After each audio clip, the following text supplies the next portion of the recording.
You are listening to the daily homily for Magdala in the Holy Land.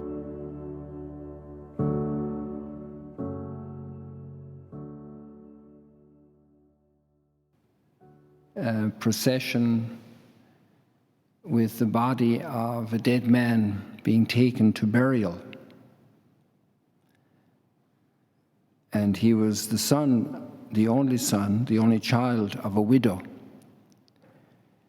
And I just actually read this evening after our last meeting an article in today's Crux publication from Rome in English, and it describes the forgiveness a woman gave to the murderer of her son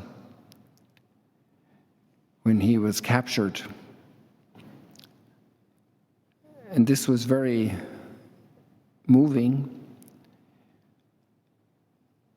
She was filled, obviously, with rage on the news of this terrible violence years ago. And she gave witness now in St. Peter's Square.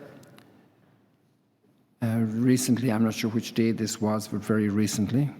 And she gave witness to the process whereby she was able to meet one of the party of those who carried out these murders, and not the particular person who had been killed already, who had killed her son, but one of his companions.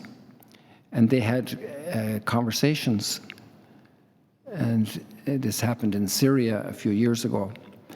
And it was a blessing for both the murderer and for the mother of this dead man.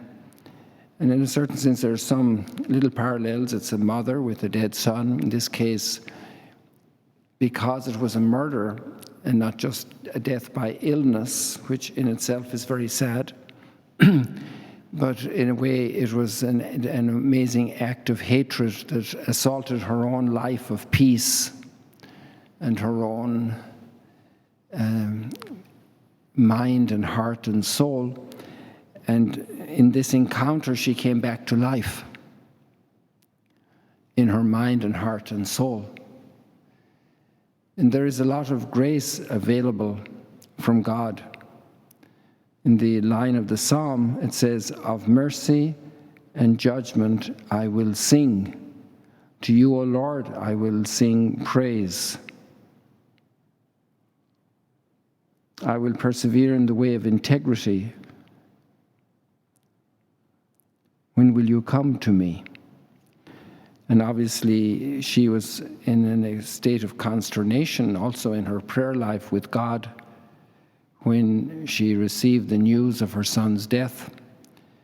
And she spoke about how that whole process of forgiveness brought back so much goodness in her life.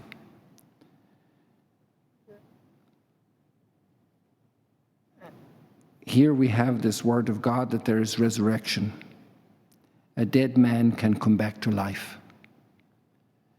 And more deeply, a person who is dead in the soul can come back to life. And here we see also an open doorway for that great gift we have as followers of Jesus, that no matter how negative situations have developed in the lives of people in our family, in our own lives, in the lives of people around us, and people who are even declared enemies, that we can pray for grace, because that terrorist who committed that act of, or was involved in that act of murder of many people, he also was changed. And maybe the natural instinct for us is to clamor for revenge, for very severe punishment. In fact, he was being considered for capital punishment, but they spared his life and gave him life imprisonment. And then these encounters became possible.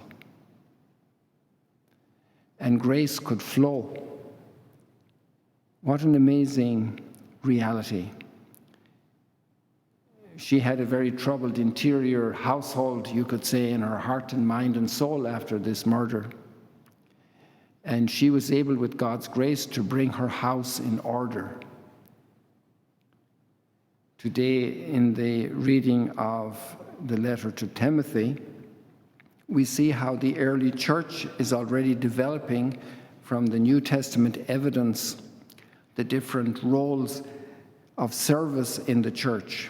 The bishops and the deacons particularly are mentioned in this reading. And we also see how the church began to formulate criteria for the selection of those who fulfill these roles.